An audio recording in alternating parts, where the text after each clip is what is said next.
Hello everyone, I am Monika Singh and welcome back to target for IQ. आप सबके लिए एक मोस्ट इंपॉर्टेंट स्टेट का मोस्ट इंपॉर्टेंट सिलेबस मैं लेके आई हूँ, एमपी जुडिशरी का, जिसमें मैं आपको बताने वाली हूँ कि इसमें पीटी का क्या सिलेबस होगा और आपका मेंस का क्या सिलेबस होगा। इसको मैं सब्जेक्ट वाइज डिटेल में समझाऊंगी, जिससे कि आपको आसानी हो कि जब भी आप इसकी एमपी स्टेट के लिए तैयारी करो तो आप अपने सिलेबस को स्पेसिफाई करके देख पाएँ।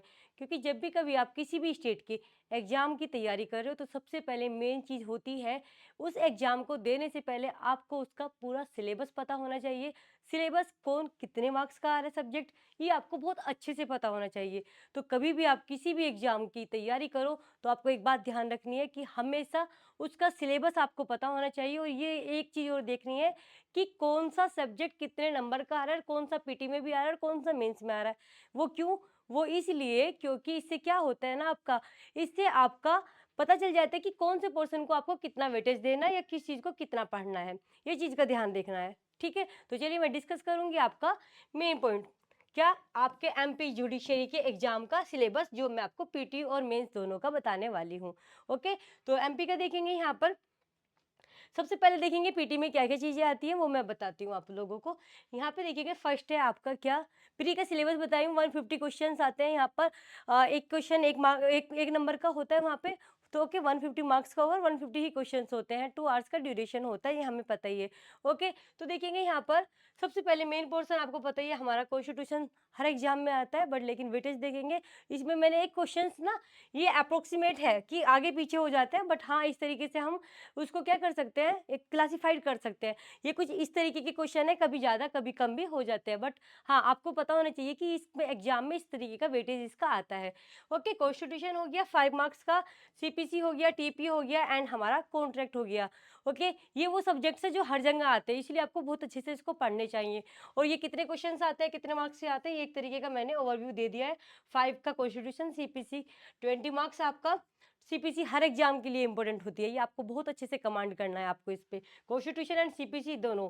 ओके, टीपीए 7 मार्क्स का, यानी ये जो क्वेश्चंस आते हैं वो इतने आते हैं, आगे पीछे भी हो जाता है, कोई फिक्स नहीं है, बट ओके, कॉन्ट्रैक्ट एक्ट आपका 8 मार्क्स के करीब आता है, इसके इतने क्वेश्चंस आपके यहाँ पर आते हैं। आगे देखेंगे नेक्स्ट यहाँ पर एसआरए, जी जी, ये यहाँ पे कुछ माइनर एक्शन के क्वेश्चंस आगे पीछे कभी हो जाते हैं, कभी मतलब आगे पीछे हो जाते हैं, कभी कम कभी ज़्यादा, या फिर होते भी नहीं है, इस तरीके के हो जाते हैं, बट फिर भी आपको एग्जाम के लिए पढ़ के जाना ही होगा। एसआरए हो गया यहाँ पर। ओके, जेजे हो गया, ये तो एसआरए तो बहुत इंपॉर्टेंट है, ये आपका पता ही है, यहाँ पर 6 मार्क्स का आता है। जेजे हो गया, लिमिटेशंस हो गया, ओके, आईटी एक्ट हो गया एंड पोक्सो। ये इस तरीके के माइनर लॉ हैं, लेकिन कुछ कुछ पोर्शन इनका आता है, आपको इसको भी एक तरीके से प्रॉपर तैयार कर लेना है। ओके, यहाँ पे बात कर ली हमने किसकी, जेजे की। 3 मार्क्स के करीब क्वेश्चंस आते हैं इसके। लिमिटेशंस 4, आईटी एक्ट जो है हमारा, उसके भी क्या होते हैं कुछ क्वेश्चंस, 1 2 3 4 के करीब आ जाते हैं यहाँ पे। ओके, पोक्सो के बारे में बात करेंगे तो आसपास 3। आगे देखेंगे नेक्स्ट यहाँ पर एमपी रिकमेंडेशन, ये माइनर एक्ट है, तो ये आपको बहुत अच्छे से करना ही होगा, ये तो आते ही आते हैं, आपका डिटेल में पढ़ना पड़ेगा आपको बिल्कुल। एमपी रिकमेंडेशन हो गया, लैंड रिवेन्यू हो गया, जो भी आपका 5 मार्क्स से, यानी कि टोटल 10 मार्क्स का आपका एमपी का लोकल लॉ आता है। ओके, यहाँ तक बातें हो गई। आगे देखेंगे हम यहाँ पर एविडेंस एक्ट की। क्या एविडेंस एक्ट, एविडेंस एक्ट हमारा मेजर एक्ट है, तो आपको पता ही होना चाहिए, प्रोसीजरल है, 15 मार्क्स के करीब का ये आता है।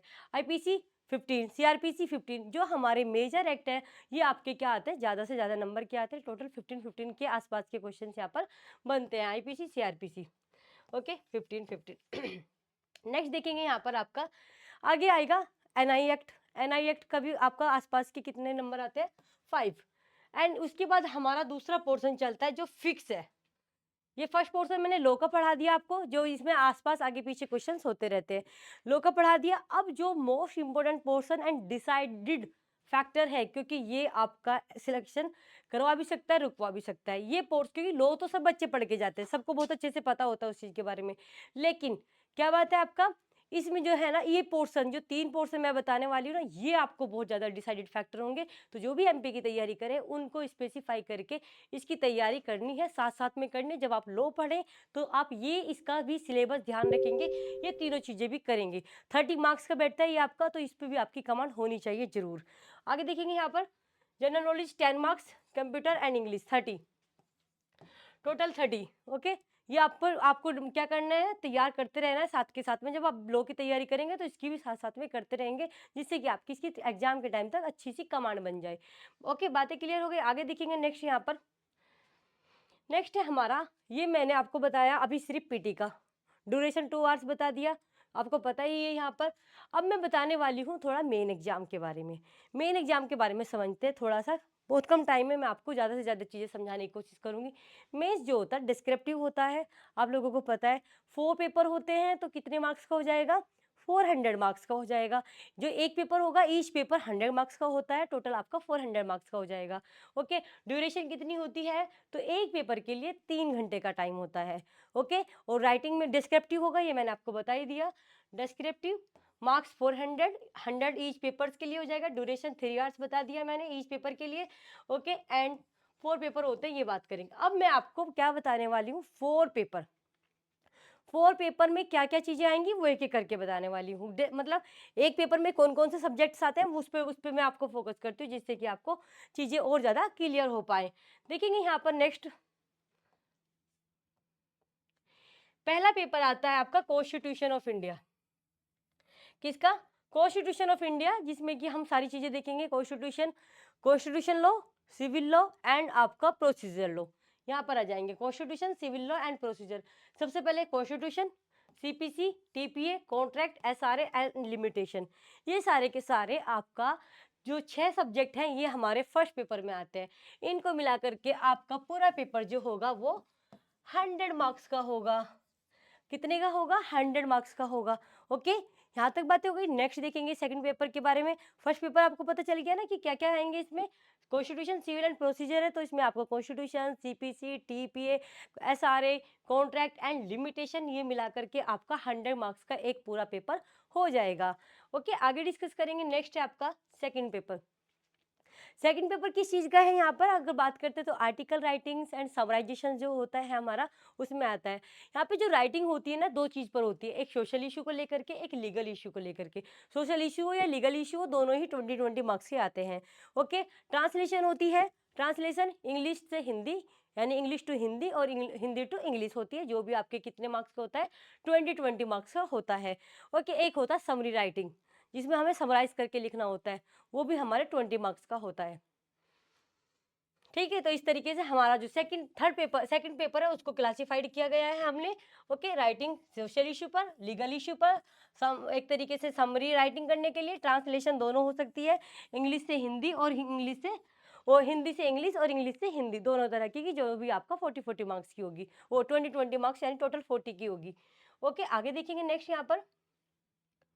नेक्स्ट है आपका थर्ड पेपर, जिसको हम बोलते हैं local law, criminal law and procedure. इसमें क्या क्या चीजें आएंगी, इसमें आपका सबसे पहली बात आईपीसी, सीआरपीसी, एविडेंस एंड आपका एनआई, और जो आपके 2 माइनर एक्ट थे ना, जो मेजर वो लोकल एक्ट थे, एमपी लैंड रिवेन्यू एंड आपका एमपी अकोमोडेशन कंट्रोल एक्ट, ये दोनों के दोनों हमारे किस में आ जाएंगे, पेपर थर्ड में आ जाएंगे। ओके, पेपर थर्ड को मैंने क्लासिफाइड कर दिया है। इसके बाद हम थोड़ा सा देखते हैं नेक्स्ट। थर्ड पेपर हो गया, बच्चा आपका फोर्थ, जो हमारा मोस्ट इंपॉर्टेंट है। जैसे कि मैंने पीटी में बताया था आपको कि 3 पोर्शन पे ध्यान देना, जो आपका डिसाइडेड फैक्टर होता है, उसी प्रकार से जजमेंट राइटिंग आपका मेंस में डिसाइडेड फैक्टर होता है। जजमेंट राइटिंग आपको, अगर आपकी कमांड है तो आपको वो और बच्चों से थोड़ा अलग कर देती है, जिसमें आपके सिलेक्शंस के चांस बढ़ जाते हैं। तो इस पर आपको कमांड करनी है। जजमेंट राइटिंग दोनों तरह की आती है इसमें, चाहे वो सिविल की हो चाहे वो आपका क्रिमिनल की हो। बात करूंगी, देखो फ्रेमिंग ऑफ इश्यूज हो गए 10 मार्क्स, फ्रेमिंग ऑफ चार्ज हो जाएंगे 10 मार्क्स, एंड जजमेंट भी हो सकता है, ऑर्डर राइटिंग भी हो सकती है, चाहे वो सिविल की हो चाहे वो आपकी क्रिमिनल की हो, दोनों की कराएंगे यहाँ पर, सिविल की भी और क्रिमिनल दोनों की, सिविल की हो जाएगी एंड आपका क्रिमिनल की हो जाएगी। ओके, आगे देखेंगे हम यहाँ पर। ये एक तरीके से क्या हो गया, मैंने बता दिया आपको पीटी और मेंस के बारे में। अब आपका पोर्शन बचता है कौन सा, इंटरव्यू। और एक बात आती है, एक बात देखेंगे यहाँ पर हम, इंटरव्यू देखिएगा, कोई भी एग्जाम के लिए हमारा जुडिशरी में 3 पोर्शन बता रखा है। प्री मैंने बता दिया आपको, एक सेकेंड। ओके, प्री हो गया, pre and plus mains and आपका प्लस इंटरव्यू, ये 3 पोर्शन हमें कवर करने होते हैं। प्री क्वालिफाइड होता है, आपको पता ही है।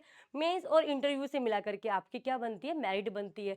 तो अगर मैं बात करूँ कि फाइनल सिलेक्शन के लिए आपको देखो क्या किस चीज़ पे ज़्यादा फोकस करना है, तो वह मैं बोलूँगी सबसे इम्पोर्टेंट पोर्शन होता है हमारी इस लाइन का, वो है मेंस। क्या मेंस, क्यों है मेंस? क्योंकि प्री क्वालिफाइड है और मेंस के नंबर आपके क्या होते हैं इंटरव्यू में, मतलब इंटरव्यू को मिला करके ऐड होते हैं। तो मेंस आप लोगों के हाथ में होता है। क्या आप उसमें बहुत अच्छे से, अगर कमांड है मेंस पर, तो आप यहाँ पर अच्छे से नंबर ला सकते हैं। अगर आपके मेंस में अच्छे नंबर है, इंटरव्यू में थोड़े बहुत कम आगे पीछे भी हो जाते हैं तो चल जाता है। पीटी क्वालिफाइड करना होता है तो आपको पीटी इसलिए इंपॉर्टेंट है क्योंकि उसके बिना आप मेंस नहीं दे सकते। लेकिन हाँ, अगर सिलेक्शन लेना है तो आपको मेंस पे 100% कमांड करनी पड़ेगी और मेन से क्या होगा, आपका फाइनल सिलेक्शन ज़्यादा होता है। तो ध्यान रखना, पीटी पे भी फोकस करना है, लेकिन मेन पोर्शन आपको मेंस पे रखना है। मेंस तैयार है तो पीटी तो मोस्टली 50% हो ही जाता है। कुछ क्वेश्चंस उस टाइम पे हमें कवर करने होते हैं, बस थोड़ा ध्यान देना होगा। तो इस तरीके से आप अपनी तैयारी को क्लासीफाइड करके सिस्टम वेस, मतलब एक सिस्टम तरीके से क्या हो सकता है, सिस्टमेटिक वे से आप उसको तैयार कर सकते हैं। बस इस चीज़ों का ध्यान रखना है और अपनी तैयारी को मजबूत बनाना है। और इसी तरीके की आपको किस तरीके से इम्प्रूव करना है, कैसे तैयारी करनी है, और उस बारे में मैं भी और आगे वीडियो लाऊंगी। तो प्लीज़ आप, अगर आपको मेरी ये वीडियो अच्छी लगी है तो लाइक करेंगे, शेयर करेंगे एंड सब्सक्राइब करेंगे हमारा channel target for IQ। Thank you so much everyone.